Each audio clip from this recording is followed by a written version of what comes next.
Down. 4 things, if you want to know if you've gone from good worry to bad worry, I think this will help. Number 1, bad worry is marked by constant distraction. It's one thing to be concerned about something, but to be preoccupied with it to a point where it distracts you, then you know it's good worry gone bad. Because the word for worry in this passage is 2 Greek words, divided mind.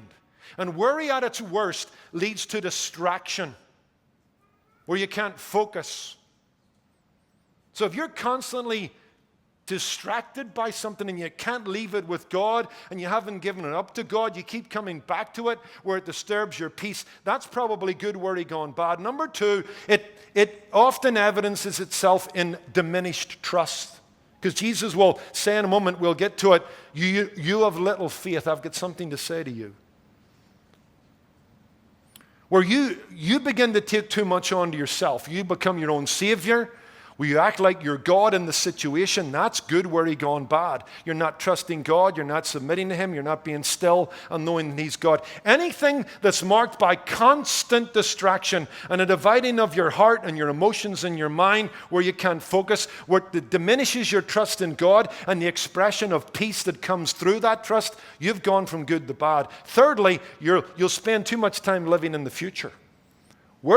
Good worry gone bad will drag the future into the present. We'll get to this in verse 34, where Jesus says, don't worry about tomorrow. He's not saying don't plan. He's just saying don't live there. Don't bring it into today. Today's got its own issues. Focus on them. But when you've gone from good worry to bad worry, you're constantly bringing stuff in from the future, and you're loading down your mind and your heart with things over which you have absolutely no control, which diminishes your trust in God and makes you distracted.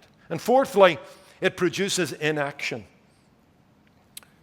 Because worry's fruitless, worry's futile, it gets you nowhere, and it often leads to paralysis and inaction. Jesus will say, hey, all your worrying doesn't add 1 inch to your life and 1 inch to your height.